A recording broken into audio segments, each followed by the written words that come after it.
Assalamualaikum warahmatullahi wabarakatuh. Salam sejahtera untuk semuanya. Saya Pak Ali dari Insight Jember. Pelajaran sekolah jadi mudah. Sekarang kita akan bahas tetap ya IPS untuk kelas 7 lembaga sosial. Untuk pembahasan yang lain bisa dilihat di playlist ini. Playlist ini sudah saya buat dengan menggunakan playlist ya. Akan bisa videonya itu dilihat secara urut dan runtut, jadi enak ya. Linknya ada di bawah di kolom deskripsi ya. Lihat di kolom deskripsi bagian link paling bawah sendiri itu nanti. Oke, kita langsung aja bahas lembaga sosial ya. Pengertian lembaga sosial, apabila kamu perhatikan kegiatan yang dilakukan manusia yang ada di sekitar tempat kamu tinggal dari pagi sampai sore hari, mereka sibuk bekerja ya kan, berdagang, ke sekolah, ke sawah, ke laut, sibuk. Jalanan itu tidak pernah sepi. Pak Ali itu ada sesuatu yang ada unik sedikit ya. Orang yang di daerah Pak Ali sama-sama jualan barang yang sama, ternyata mangkalnya malah di Perak sana, jauh. Orang di Perak malah mangkalnya di daerah Pak Ali ya. Jadi kadang-kadang orang itu namanya rezeki ya.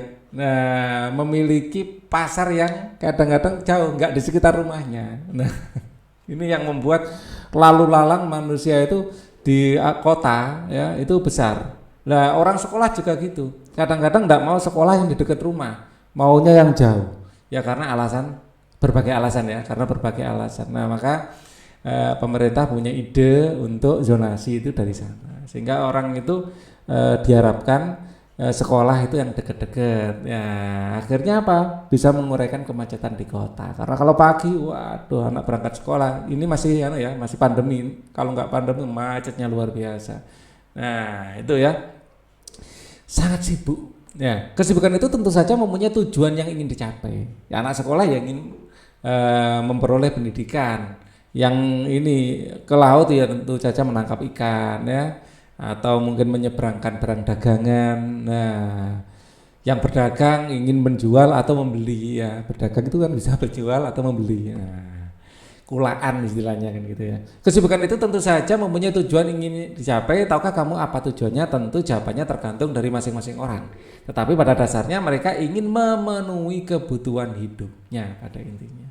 Ya, kebutuhan tentang rekreasi, kebutuhan hidup tentang pendidikan, sandang, pangan, papan. Nah, manusia dikenal sebagai makhluk ekonomi, homo economicus, karena manusia selalu ingin memenuhi kebutuhan. Tentu saja dengan cara yang rasional. Rasional itu masuk akal, ya kan? Sehingga dapat mencapai kesejahteraannya. Dalam kehidupan sehari-hari manusia mempunyai banyak kebutuhan, baik dilihat dari ragam maupun jumlahnya. Kebutuhan tersebut senantiasa ada setiap hari ada. Nah, misalnya kebutuhan manusia keturunan, hingga perlu adanya keluarga. Ya, manusia butuh memiliki keturunan maka membuat sebuah keluarga. Kebutuhan akan pendidikan, ya perlu adanya sekolah.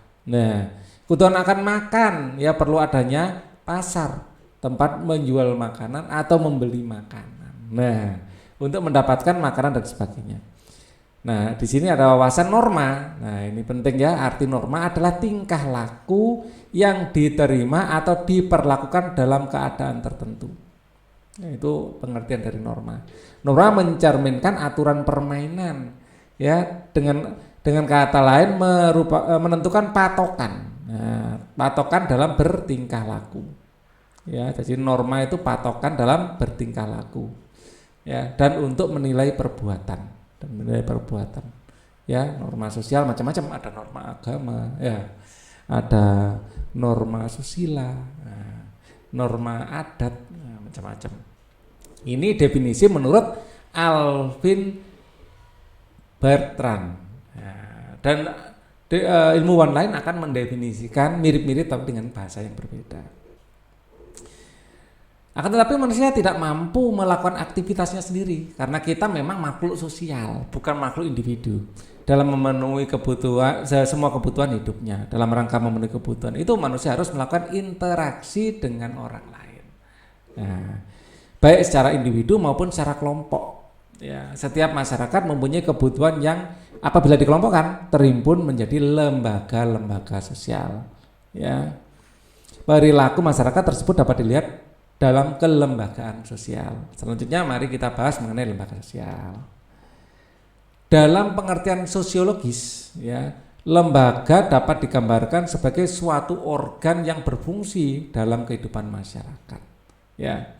Lembaga sosial adalah, ya, jadi ini definisinya, lembaga sosial adalah keseluruhan dari sistem norma yang terbentuk berdasarkan tujuan dan fungsi tertentu dalam masyarakat. Nah, ya, jadi ini lembaga sosial adalah sekali lagi keseluruhan dari sistem norma, ya, yang terbentuk berdasarkan tujuan dan fungsi tertentu dalam masyarakat.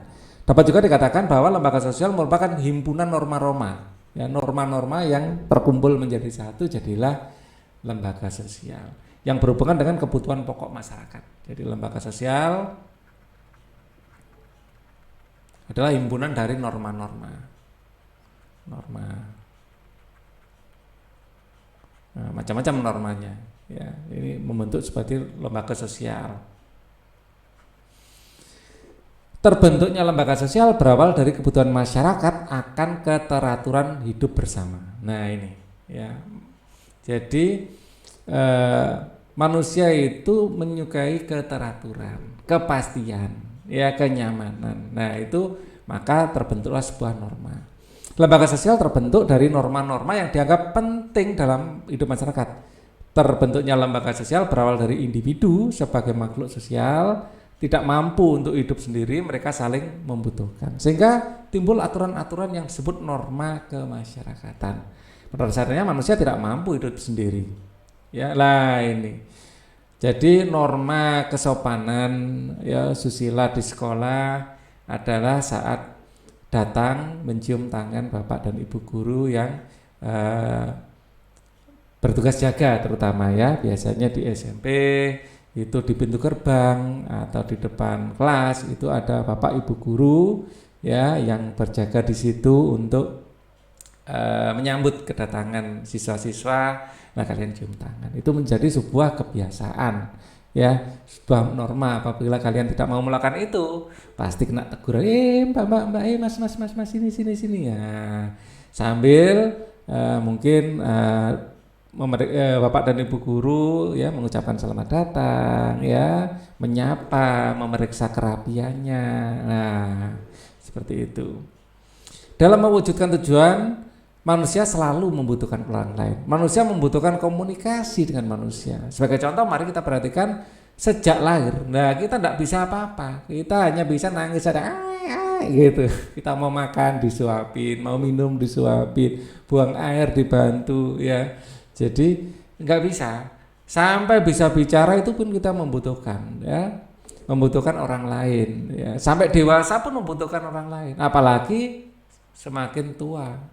Jadi sangat membutuhkan orang lain, lebih independen, membutuhkan lagi, siklusnya seperti itu. Lebih independen, lebih bisa mandiri. Tapi ya semandiri-mandirinya manusia nggak mungkin tidak membutuhkan orang lain, ya. Bisa memakai pakaian dan berbagai kemampuan lainnya membutuhkan bantuan orang-orang di sekitarnya melalui interaksi sosial. Disebut interaksi sosial, ya. Oleh karena itu manusia disebut sebagai makhluk sosial. Manusia memiliki naluri dasar untuk selalu berinteraksi. Jadi orang kalau sendirian dikurung stres pasti. Karena naluri dasarnya itu ingin berinteraksi. Makanya dalam masa pandemi ini banyak anak seusia kalian itu stres, bahkan depresi karena harus belajar dari rumah, nggak bisa bertemu teman-teman, nggak bisa bercanda seperti dulu lah, ya. Untung-untung masih bisa ngobrol sama orang tua, sama-sama teman dekat rumah. Bayangkan nggak bisa sama sekali, waduh, stresnya banget, ya, bukan hanya stres, ya. Untuk memenuhi kebutuhan dasar maka diperlukan norma yang fungsinya mengatur manusia sehari-hari. Supaya hubungan antara manusia dalam masyarakat bisa terjalin sebagaimana yang diharapkan, maka dirumuskanlah norma-norma masyarakat. Apakah yang disebut maksud dengan norma? Norma merupakan aturan atau kaidah yang menjadi pedoman tingkah laku. Nah ini, ya, norma merupakan aturan atau kaidah yang menjadi pedoman tingkah laku, yang bisa menjadi patokan yang kita lakukan itu benar apa salah. Tanpa mengenal norma, kita nggak tahu kita sudah berbuat benar apa salah. Ya, dan norma itu diajarkan sejak kecil, misalnya menyela orang yang sedang ngomong, nah itu nggak boleh, kita akan diingatkan sama orang tua kita. Apalagi mencuri, wah mencuri ini sudah pelanggaran yang dianggap pelanggaran berat, ya maka sanksinya akan sangat tegas. Norma memberitahu kalau perilaku kita itu benar atau salah. Ya kita perlu mengenal norma-norma ini agar kita tahu mana yang benar dan mana yang salah. Dan orang disebut dewasa kalau sudah membedakan yang mana yang benar, yang mana yang salah. Ya lebih dewasa lagi kalau yang benar di antara yang benar, yang lebih salah di antara yang salah. Kadang-kadang kita tidak punya banyak pilihan, ya salah dan lebih salah lagi. Nah, pada awalnya norma-norma tersebut terbentuk secara tidak sengaja, ya berdasarkan kebutuhan manusia. Namun lama-kelamaan norma tersebut dibuat secara sadar, ya. Nah, misalnya dalam bidang ekonomi, dahulu jual beli seorang perantara tidak harus diberi bagian keuntungan, ya. Jadi hanya memberi perantara saja, jadi hanya lihat. Nah, lama-lama, waduh, ngapain? Aku juga butuh makan. Nah, namun lama-lama menjadi perubahan kebiasaan bahwa perantara harus mendapat bagiannya. Ya, dulu apalagi dulu pertama-tama perdagangan sama sekali nggak ada perantara, orang yang menghasilkan ikan menerima beras atau gandum langsung ditukar beras atau gandum itu dengan ikan. Nah, dengan memunculkan sistem uang ini, maka perantara tadi akan mendapatkan bagian dengan lebih mudah. Ya, nah, ini adalah uang zaman dulu sekali ini, ya koin zaman dulu sekali.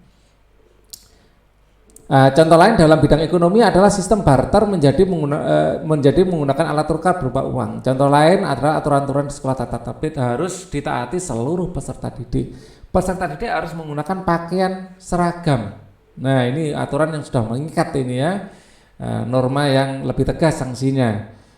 Datang ke sekolah tidak terlambat, harus mengikuti upacara, mengerjakan tugas yang diberikan oleh guru tepat waktu, semua itu agar kegiatan sekolah bisa berjalan sesuai dengan yang diharapkan. Ada keteraturan, ada ketertiban. Ya, semua norma ini dibuat demi kenyamanan bersama. Kalau tanpa diatur, kalian akan menjadi anak yang liar, tidak paham aturan. Ya, awalnya memang susah mengikuti aturan, tapi kalau sudah menjadi kebiasaan akan luar biasa manfaatnya buat kalian. Berbagai kebutuhan hidup melahirkan beraneka ragam lembaga guna memenuhi kebutuhannya. Nah, misalnya kebutuhan manusia akan mata pencarian, melahirkan lembaga-lembaga sosial seperti industri perdagangan, koperasi, pertanian dan lain-lain.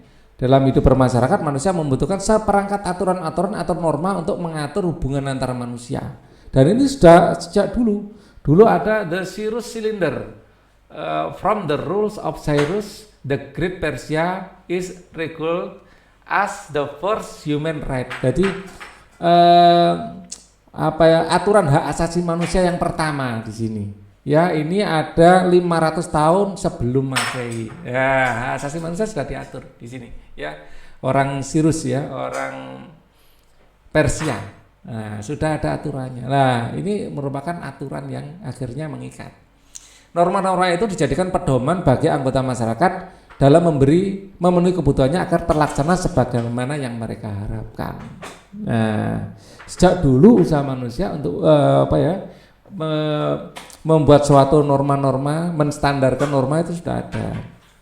Ya, kita lanjutkan. Keberadaan lembaga sosial selalu melekat pada setiap masyarakat. Ya, hal ini disebabkan karena setiap masyarakat pasti memiliki kebutuhan-kebutuhan pokok. Supaya keteraturan hidup dapat terwujud, maka dirumuskan norma-norma dalam masyarakat sebagai pedoman tingkah laku. Sekali lagi, norma adalah pedoman tingkah laku. Sejumlah norma ini kemudian disebut sebagai lembaga sosial. Ya, sejumlah norma disebut lembaga sosial. Kembali pada definisi awal, lembaga sosial adalah kumpulan dari norma-norma atau himpunan dari norma-norma. Tidak semua norma atau aturan-aturan yang ada di masyarakat disebut lembaga sosial, ya, karena untuk menjadi lembaga kemasyarakatan, ya, sekumpulan norma-norma mengalami proses yang panjang. Sistem norma atau aturan-aturan yang dapat dikategorikan sebagai lembaga sosial memiliki syarat-syarat sebagai berikut. A. Sebagian besar anggota masyarakat menerima norma tersebut. Nah, kalau kalian misalnya salaman dengan gini, karena mungkin sekelompok kecil kalian sendiri ya, tidak menjadi norma masyarakat secara umum ya. Dan itu sah-sah saja kalian memiliki norma tersendiri di antara circle kalian misalnya. Norma tersebut menjiwai seluruh warga dalam sistem sosial ya.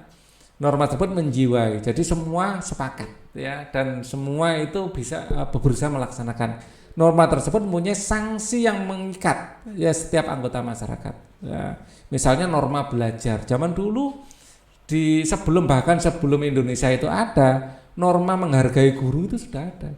Ini adalah pesantren zaman dulu.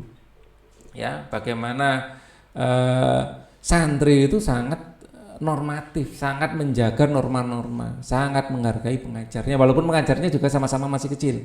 Ya. Nah, sekarang memang ada cenderung terjadi pergeseran norma. Jadi sikap murid kepada guru itu semakin kurang normatif orang bilang. Nah, ini ya merupakan ini ya pengaruh dari kebudayaan-kebudayaan yang di luar ya, di luar Indonesia, dan itu harus difilter. Tidak semua budaya luar negeri itu baik ya, tidak semuanya baik. Yang baik banyak, yang buruk juga ada, kan gitu ya. Jadi kita harus memfilternya. Ya, agar hubungan manusia dalam suatu masyarakat terlaksana sebagaimana yang diharapkan, maka diciptakan norma-norma yang mempunyai kekuatan mengikat, ya, yang berbeda-beda. Terdapat norma yang kekuatannya mengikat lemah, namun ada juga yang kekuatan mengikat di dalam masyarakat dikenal ada 4 tingkat norma. Ya, ada yang katanya lemah, mungkin hanya tegur saja atau dicuekin, nah, gitu ya. Yang pertama cara atau usik, atau lebih terlihat pada perbuatan individu dalam masyarakat. Penyimpangan dalam norma cara ini tidak mendapatkan hukuman berat tetapi hanya sekedar celaan ya. Contoh tindakan melanggar norma antara lain seorang membuang sampah tidak pada tempatnya ya. Jika ada seorang membuang sampah sembarang cenderung dapat celaan karena melakukan tindakan yang tidak sesuai pada tempatnya ya, atau berpakaian yang tidak sopan misalnya ya. Ya. Nah ini contoh cara lain ada cara berpakaian apabila seorang berpakaian yang kurang pantas hanya ditegur saja bajunya, atau bajunya kebalik misalnya ya, hanya ditegur saja bajunya kebalik loh. Nah ini aja ya, ini cara. Jadi ini paling ringan ya. Oke. Nah kalau sekarang mungkin ada cara lagi adalah kita tidak cuci tangan saat masuk ke tempat perbelanjaan. Nah apalagi dalam masa pandemi seperti ini ya, ada norma baru, new normal. Kalau kita sebelum masuk tempat perbelanjaan kita harus cuci tangan dulu ya. Itu adalah norma-norma yang terupdate ya, terbaru saat ini ya. Dan itu apabila kita tidak melakukannya akan ditegur ya, ditegur. Mas, mbak cuci tangan dulu. Nah gitu ya, sama penjaga tempat tersebut misalnya. Kebiasaan atau Volkswagen. Kebiasaan adalah perbuatan yang dilakukan secara berulang-ulang dalam bentuk sama. Contohnya kebiasaan memberi hormat kepada yang lebih tua usianya. Dan ini terjadi bukan hanya di Indonesia. Di Jepang itu, ini versi Jepang selalu membungkukkan untuk memberi tanda hormat, saling membungkukkan badan. Nah ini terjadi saat di Indonesia menjadi tradisi juga, apalagi sama orang yang lebih tua, cium tangan seperti ini ya. Walaupun jabatannya sudah tinggi seperti polisi bahkan presiden sekalipun, kalau ketemu ibunya ya seperti ini ya tingkah lakunya normatif. Sejak kecil diajarkan masalahnya ya, sejak kecil diajarkan untuk cium tangan orang tua ya. Mendahulukan orang yang sudah lanjut usia ketika sedang antri dan sebagainya. Nah, biasanya ada norma perempuan biasanya lebih didahulukan atau dibukakan pintu. Nah, biasanya gitu ya. Karena mungkin berat buka pintunya. Atau norma orang yang pendek, anak kecil itu mau ngambil barang yang rak tinggi, biasanya orang itu dengan senang hati akan membantu ya. Mau yang ini tadi, nah, gitu ya. Jadi ini norma sosial yang sudah mengakar di masyarakat. Ya, bagi mereka yang melanggar akan dikenakan sanksi sosial berupa teguran dan penyimpangan terhadap kebiasaan tersebut. Misalnya nggak sopan sama orang tua, walaupun tetangga nggak ikut punya orang tua, tapi seringkali mengingatkan sama orang tuanya nggak boleh seperti itu mas atau mbak ya, orang tua harus dihargai. Tetangga akan tergerak hatinya untuk mengingatkan apalagi tetangga yang sudah dewasa kalau melihat anak seperti itu. Tata kelakuan atau mores. Ini lebih berat lagi ya. Kebiasaan itu kemudian diterima sebagai patokan atau norma pengatur kelakuan bertindak. Maka di dalamnya sudah terdapat unsur pengawasan kalau mores ini. Pengawasan jika terjadi penyimpangan, pelakunya akan dikenai sanksi. Contoh, jika seorang peserta didik melanggar tata tertib sekolah akan mendapatkan sanksi atas perbuatannya sesuai dengan tata tertib yang berlaku. Misalnya melanggar seragam sekolah, ya, melanggar jam masuk sekolah, ada sanksinya. Begitu jam 7 pintu gerbang sudah tutup, ya, tunggu sampai beberapa saat lalu mereka akan diberi sanksi. Paling tidak disuruh berdiri dan dinasihati, itu paling ringan. Kalau tetap membandel biasanya disuruh bawa pot bunga, atau mungkin kalau sudah berkali-kali orang tuanya akan dipanggil seperti, atau mungkin suruh bersih-bersih atau lari keliling lapangan. Setiap sekolah memiliki kebijakan yang berbeda, kita harus mengikutinya karena kebijakan-kebijakan itu semua dibuat demi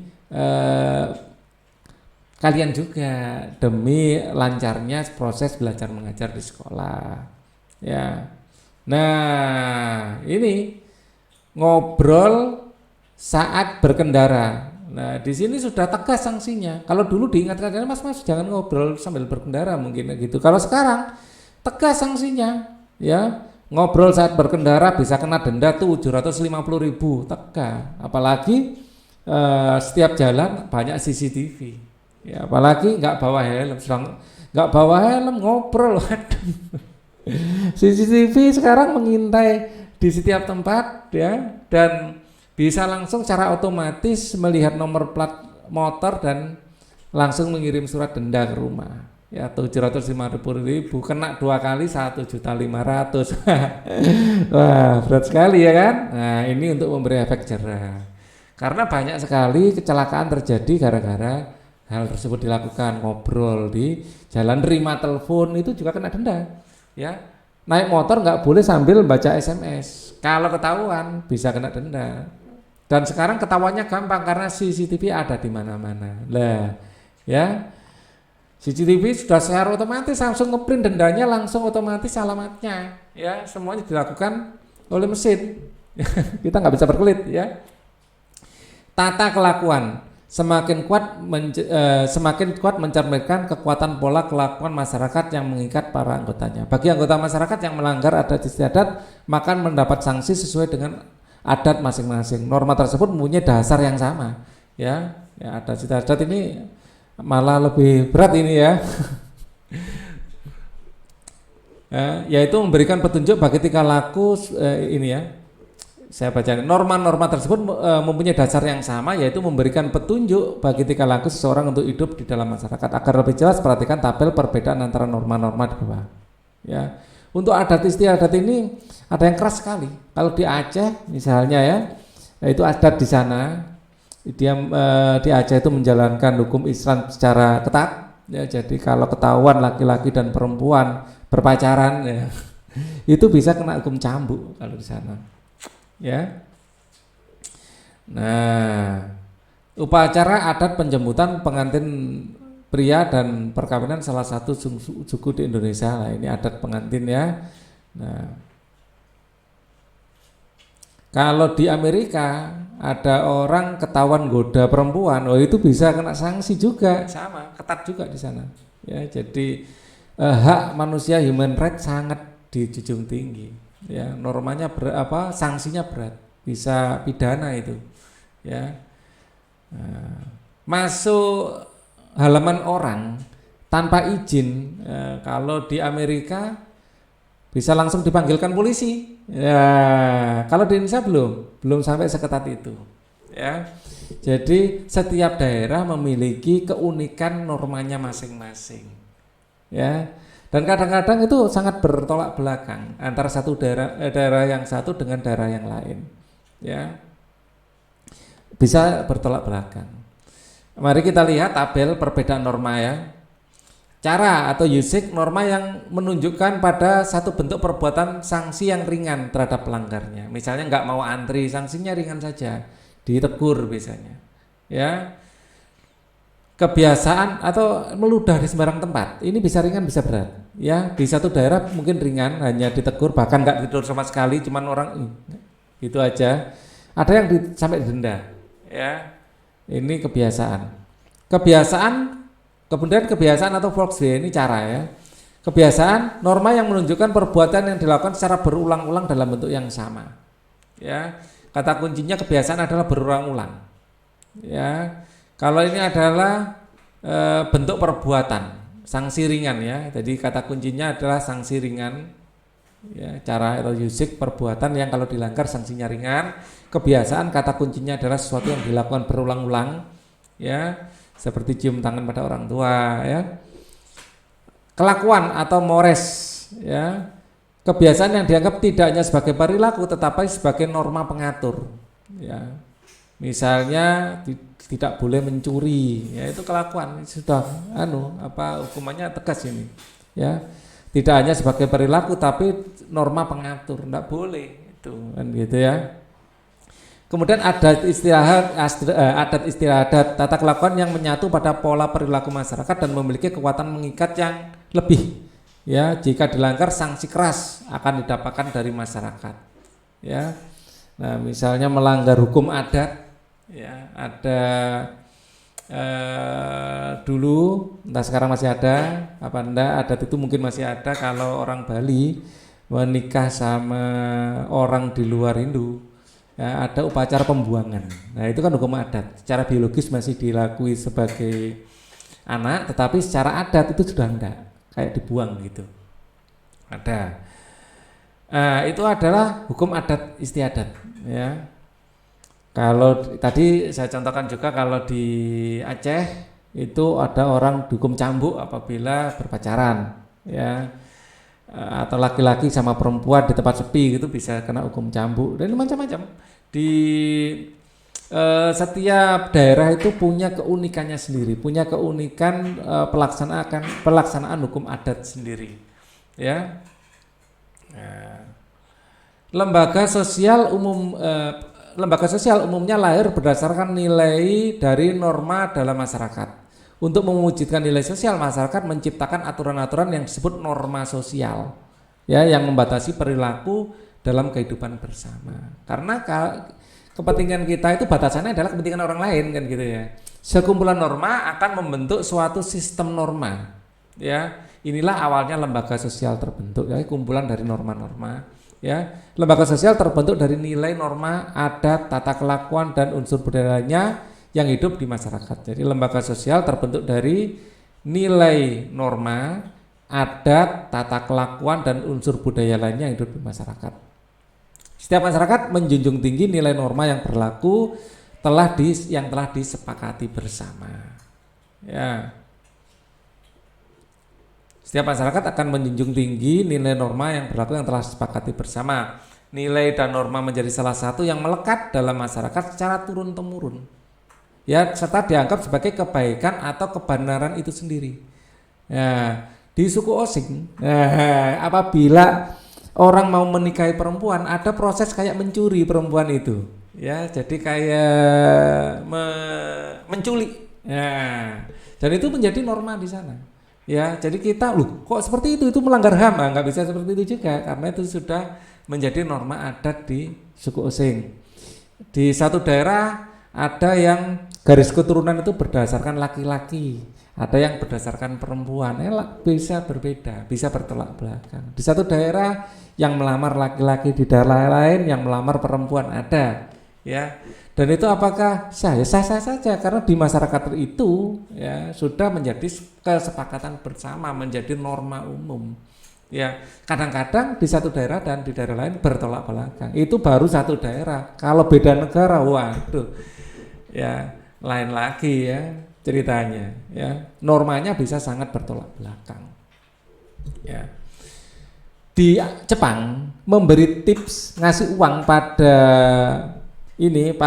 penjaga warung atau waiters ya warung ya, pegawai warung itu penghinaan kalau di Jepang karena itu menghina profesi. Nah kalau di sini malah kebalikannya di Indonesia, kalau kita habis beli terutama di restoran ngasih tips itu dianggap sebagai penghargaan profesi. hal yang sama tapi diterima secara berbeda di dua negara yang berbeda. Jadi kita kalau ingin masuk daerah tertentu, ya kita harus memahami norma-norma yang ada di daerah tersebut biar kita tidak melanggar norma. Karena norma yang kita pakai di tempat kita belum tentu sesuai dengan norma yang dipakai di daerah tersebut. Ya. Apakah yang disebut dengan nilai? Nilai adalah sesuatu yang dianggap baik dan buruk di masyarakat. Nilai di satu daerah berbeda, boleh jadi berbeda, bisa bertolak belakang. Nilai dibangun oleh masyarakat, ya oleh karena itu sifatnya kontekstual sesuai dengan masyarakatnya. Ya, contohnya orang yang menolong orang lain adalah perbuatan baik dan orang yang mencuri adalah perbuatan yang bernilai buruk. Ini lebih universal nih sifatnya. Ya. Cara berpakaiannya orang Papua kalau diterapkan di Jawa ya ndak sopan gitu ya. Jadi kalau di Papua ndak masalah karena normanya beda. Nilai dan norma yang baru dikenal ya, nilai dan norma yang baru setelah dikenal, diakui dan dihargai oleh masyarakat akan ditaati dalam kehidupan sehari-hari. Proses tersebut akan berlanjut ke nilai norma sosial yang diserap masyarakat mendarah daging. Setelah itu lama kelamaan ya semua norma yang terdapat dalam masyarakat yang berkaitan dengan pengaturan terhadap suatu kebutuhan pokok dalam kehidupan masyarakat akan berkembang menjadi suatu lembaga sosial. Ya, jadi norma yang dilakukan lama berulang-ulang jadilah ya dan terkumpul dari beberapa norma itu jadi lembaga sosial. Dengan demikian manusia ya, sebagai makhluk sosial adalah individu yang saling berinteraksi untuk memenuhi kebutuhannya. Ya, oleh karena itu diperlukan sesuatu yang dapat mengatur perilaku manusia dan memenuhi kebutuhan dalam memenuhi kebutuhan hidup di masyarakat.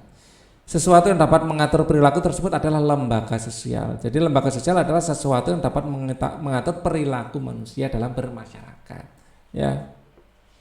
Kamu telah memahami norma. Coba berikan contoh norma dan sanksinya. Cara berbicara kepada orang yang tua dengan berteriak, sanksinya apa? Ditegur. Kebiasaan ini tidak mau antri misalnya, tidak mau antri. Ya, tidak mau antri juga akan ditegur. Ya, ini norma kebiasaan yang sudah diterima banyak orang ya. Antri itu bagian dari ya. Tata kelakuan sekarang, ya. Tata kelakuan menyontek misalnya, ya. Contoh berikutnya menyontek, ya, menyontek di kelas saat ulangan ya, menyontek saat ulangan. Nah, menyontek saat ulangan ini akan diberi sanksi, yaitu harus remedi misalnya, sanksinya misalnya remedi, ya, ulangan lagi. Atau ulangan lagi ya disuruh atau membuat surat pernyataan bisa ya, biasanya tegur membuat surat pernyataan tidak mengulangi lagi